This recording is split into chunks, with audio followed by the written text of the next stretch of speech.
ఇది చాలా దారుణమైన విషయం అండి. అందులో ఏదన్నా ప్రాబ్లమాటిక్ అంటే స్టేట్ పరంగా ఏదైనా యాక్షన్ తీసుకునే అవకాశం ఉంటే ఖచ్చితంగా స్టేట్ పరంగా యాక్షన్ తీసుకోవటం కూడా జరుగుతుంది. అసలు ఎక్కడా లేదండి. అమెరికా కోర్టులో కూడా మన పరువులు పోయే విధంగా ఈరోజు జగన్మోహన్ రెడ్డి ఉన్నారనేది వింటేనే చాలా జుగుప్సాకరంగా కూడా ఉంది చెప్పాలండి. ఈ క్రిమినాలిటీకి అంతు లేకుండా పోయింది. ఆల్రెడీ ఆయన 30-40 సెక్షన్లు పెట్టి 31 క్రిమినల్ కేసుల్లో ఉన్నాడు ఆయన. బెయిల్ మీద బయట తిరుగుతున్నారు. 16 నెలలు జైల్లో ఉన్నారు. ఇంత జరిగిన తర్వాత కూడా ఒక శుక్రవారం కోర్టుకు వెళ్ళాల్సి వస్తుందని ఆనాడు పాదయాత్ర చేశాడు. ఇప్పుడేమో ఏదో ఒక వంక పెట్టి శుక్రవారం పూట ఎగ్గొడుతున్నారు. కోర్టుకు కూడా వెళ్ళలేని పరిస్థితి. ఇట్లాంటి టైంలో మనిషికి కొద్దిగా అయినా సరే, ఎవరికైనా సరే ఒక జ్ఞానోదయం అనేది అవుద్ది. అదే నేను 31 క్రిమినల్ కేసుల్లో ఉన్నాను, ఇది చేసిన తప్పుకి ఇప్పుడు అనుభవిస్తున్నాను అనేది కూడా లేకుండా మళ్ళీ 1700 కోట్ల రూపాయలు ఒకళ్ళ దగ్గర లంచం తీసుకున్నారు అని అంటే అసలు ఈ క్రిమినల్ సైకాలజీని ప్రతి ఒక్కళ్ళు చదవాలి. ఈ సైకాలజీ ఏంటి సైకాలజీ అని, అది అంతుపట్టని సైకాలజీ. దీని మీద ఇదే కాదండి, నేను ఇంకోటి చెప్తాను. మొన్నే బడ్జెట్ సమావేశాలు అయినాయి. బడ్జెట్ సమావేశాలు అయితే అందులో కూడా గొడవ చేశారు కౌన్సిల్లో వైసీపీ ఎమ్మెల్సీలంతా. వాళ్ళని మేము సూటిగా ఒక ప్రశ్న అడిగాక నోరు మూసుకొని కూర్చున్నారు. జగన్మోహన్ రెడ్డి లోటు బడ్జెట్ ఉన్నప్పటికీ కూడా అప్పులు చేసి ₹1 సంపద సృష్టించకుండా, ఎక్కడా కూడా ఉద్యోగ అవకాశాలు ఇవ్వకుండా, పరిశ్రమలు తరిమేసి, రాజధాని లేకుండా చేసి ఇవన్నీ చేయటమే కాకుండా అండి 5217 కోట్ల రూపాయలు అతని సొంత ఖర్చు అండి. అది అసలు అంతకన్నా దారుణం ఇంకోటి లేదండి. ఒకసారి ఆ సెల్ ఇటు ఇవ్వండి, నేను ఆ ఖర్చులు కూడా చెప్తానండి ప్లీజ్.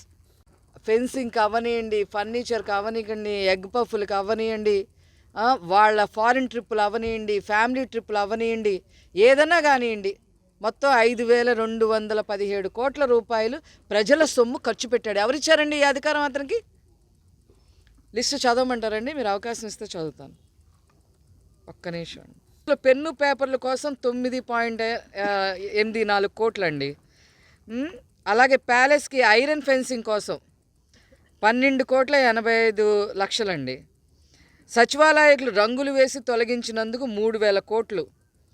సర్వే రాళ్ల మీద జగన్ ఫోటోలు వేసినందుకు 700 కోట్లు. ఋషికొండపై విలాసవంతమైన భవన నిర్మాణానికి 600 కోట్లు. ప్రకటనల పేరుతో సాక్షికి దోచిపెట్టింది 500 కోట్లు. పట్టాదారు పాస్ పుస్తకాలపై జగన్ ఫోటోల కోసం 13 కోట్లు. పట్టాదారు పాస్ పుస్తకం కోసం అసలు ఎవరన్నా అసలు నువ్వేమైనా ఇచ్చావా? నువ్వేమైనా వాళ్ళకి ఏమైనా ఆస్తి ఇచ్చావా? వాళ్ళకి నచ్చితే వాళ్ళ తాతలో, తండ్రులో, అన్నదమ్ములు ఎవరిస్తే ఆస్తి వాళ్ళు ఫోటో పెట్టుకుంటారు. దానికి 13 కోట్లు. ప్యాలెస్లో ప్రభుత్వ ఖర్చులు అని చెప్పి రాసి 15.25 కోట్లు. అదేవిధంగా మద్యం షాపుల్లో ఎలుకలు పట్టామని చెప్పి దాని మీద ఖర్చు 1.36 కోట్లు వేశారండి. 1,36,00,000 వేశారు. అసలు వీళ్ళని ఏమనాలి? అలాగే ప్యాలెస్ ప్రహరీకి అయిన ఖర్చు 10 కోట్లు. ప్యాలెస్ ముందు రోడ్ల నిర్మాణం కోసం 5 కోట్లు. జగన్ ఫ్యామిలీ పర్సనల్ టూర్ కోసం 22,52,000. అదేవిధంగా ప్యాలెస్లో తాత్కాలిక పనుల ఖర్చు అని చెప్పి 22,50,000. మొత్తం నేను 5,217 అని చెప్పాను కాదు, 5,871 కోట్ల రూపాయలు ప్రజల సొమ్ముని స్వాహా చేసిన నీచ చరిత్ర ఈ జగన్మోహన్ రెడ్డి గారిదని. వీళ్ళు బడ్జెట్ గురించి మాట్లాడతారు. 4 సార్లు ముఖ్యమంత్రిగా చేసిన నారా చంద్రబాబు గారి గురించి మాట్లాడతారు, లోకేష్ గారి గురించి మాట్లాడతారు. మీకు అసలు మాట్లాడే అర్హత ఎక్కడుంది అని చెప్పి ఈ సందర్భంగా నేను అడుగుతున్నా. ముందు మీకు చిత్తశుద్ధి ఉంటే అది ప్రజలు పన్నుల రూపంలో వచ్చిన సొమ్మండి. అది ఆ సొమ్ముని తిరిగి కట్టండి, అప్పుడు మీరు బడ్జెట్ గురించి మాట్లాడండి.